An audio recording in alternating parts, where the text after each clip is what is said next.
So today I am going to be talking more about my identity as a mom and as a Black mom and how I try to manage parenting out of racism related stress, and not parenting as a result of racism related stress. So tune in.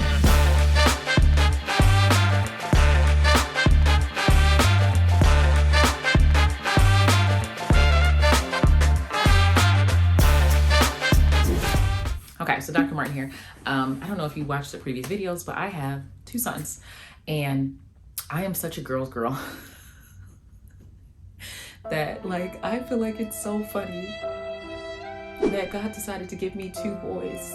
I have two boys. I am married to a man. Even the dog is a man. I am just surrounded, and I am such a girl's girl. So I feel like he said, if you put out two men, if you have these two sons and you rear them not to be misogynistic a-holes, I will give you a girl. That's the only thing that is driving me to possibly have another child. However, as a Black person, one of the things that really scared me was when I found out, when you're waiting to find out if my son was a boy or a girl, my first one, I was like, I don't know if I'm ready to have a girl, to have a Black girl, because it's such a dynamic of educating, and it's so much. And then when I found out it was a boy, I was like, man, I don't really think I was ready to have a boy either. It was just tough. And that's because of the fear of no longer, not being advocated for, not being listened to during the childbirth process. I've had pretty difficult deliveries. And rearing Black boys who turn into Black men, because to be honest, as someone who specializes in this with Black identity development and racism and dehumanization and adultification of youth, of Black youth at a certain age, and it's a very young age, I think it's 5, the world decides that my baby is not a baby anymore and shouldn't be treated as such. They adultify our children, they adultify our boys, our girls, our individuals who are non-gender conforming, and they treat them as such. And it's stressful because when it comes down to it overall, there's so many freedoms that are allotted with being a child, with having more support. They're children, we get it. Their brain is still developing. By explaining more things to them, by allowing them the opportunity to grow, that taking that away from one group, disproportionately taking that away from Black children, is an act of violence, in my opinion. Actually, that's a fact. Adultification and dehumanization of Black children, of Black youth, and it impacts other people of the global majority too, is an act of violence. Taking that away from our children. So that was something that always impacts me. And when I talk about parenting out of racism related stress, I talk about the hypervigilance, the stress, the anxiety that comes along with rearing Black children. And it doesn't have to be your Black children. Within the Black community, we very much have an aspect of linked fate, where we, in collective conscious, where something that happens to one of us, we feel that deeply and it happens to all of us. So this can just be the youth overall, even if you don't have children, nieces, nephews, all that. And the fear that comes along with them being in different spaces, the fear that comes along with them not being with us, sleepovers, eating food at somebody else's house. And because of that, most of the time when we parent out of racism related stress, we parent out of this fear that our children are going to be exposed to racism and prejudice and stuff like that. A lot of times we take that freedom from them.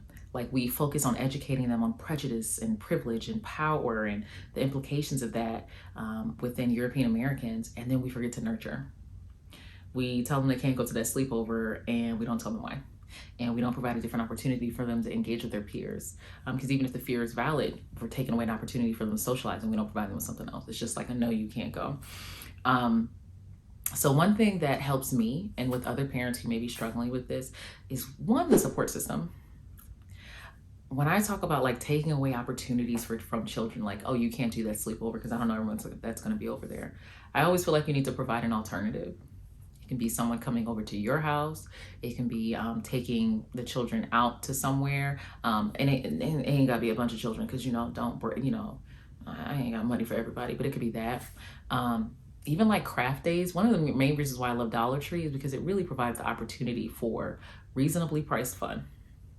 I do crafts a lot. I love crafts. And The majority of my stuff comes from Dollar Tree. So I will always love the organization. This isn't sponsored, but I just like every time I go there and they're getting stuff in, I'm like, I just really appreciate that you guys provide opportunities for people of different income levels to have reasonable fun. So that is one way. Building community. There are a lot of times when individuals do not have support, especially with people that look like them and are trying to parent in that same aspect, because there's a lot of generational trauma within the Black community. And because of that, people may not be on the same level when it comes to different thought processes of parenting. Or you may not have a supportive family. And I always say, choose the family you deserve. Family of origin and family of choice are the same thing. My mom has one biological aunt. My mom has one biological sister. I technically have one biological aunt. You know how many aunties I got? I got a lot. Because those are the people that my mom chose. That's her family. That's her family of choice. And as a result, they're my family of choice. So there are a lot of communities. Like I know My League and Mamas is one. I believe, I don't know if it specifically has a aspect of like from parenting, but Express Yourself Black Men is a really good website for that, for like Black men, because it's not just parenting from a mother's mindset, it's men too. But I really advocate for communities, specifically for individuals who want to parent their children in a certain way when it comes to their Black identity and have concerns about parenting out of racism related stress. Like you are taking away freedoms from your child because you want to protect them. And as a result, you know, we are taking away opportunities that we don't want the world to take from them. So long story short, community is one aspect of that. Another one that I mentioned is providing other opportunities. Like if they can't go to one event, can you come up with another one? Another is acknowledging that it's something that you struggle with. This is something I do all the time. One time my son, and mind you, he's turning 4 in May. He had a hoodie on and he put the actual hood on his head and my breath caught in my throat. I'll never forget it. And that's another aspect of like, that's a certain thing that everyone doesn't go through as a parent. And we know why we go through it as like Black people, what that meant to me. I'm sure it's for other people. They felt that in their heart too. And parenting out of racism related stress would be like, you never get to wear a hoodie. You don't get afforded that opportunity.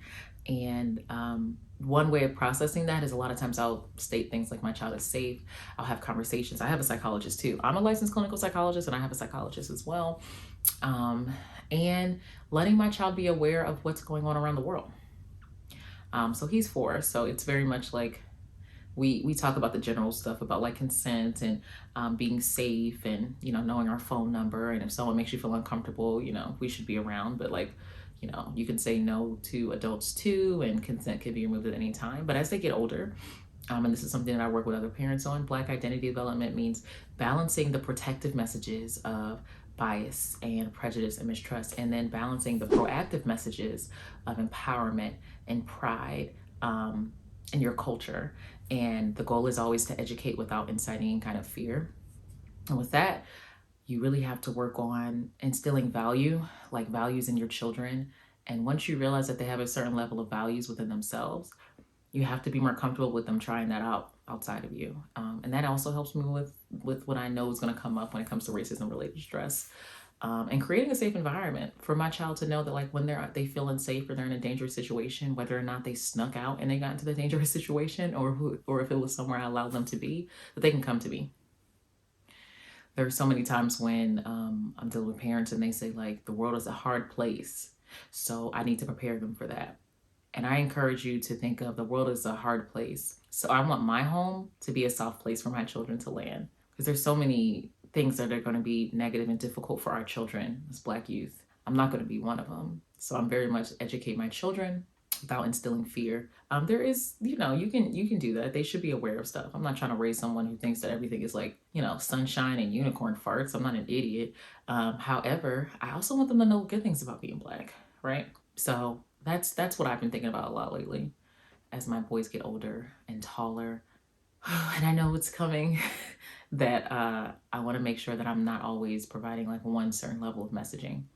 I focus on Black identity development in youth. So if this is something you want to hear more about, I have no problem doing a series on this. I actually do a workshop with another psychologist, Dr. Jennifer Noble, and we do a parenting Black and biracial Black workshop.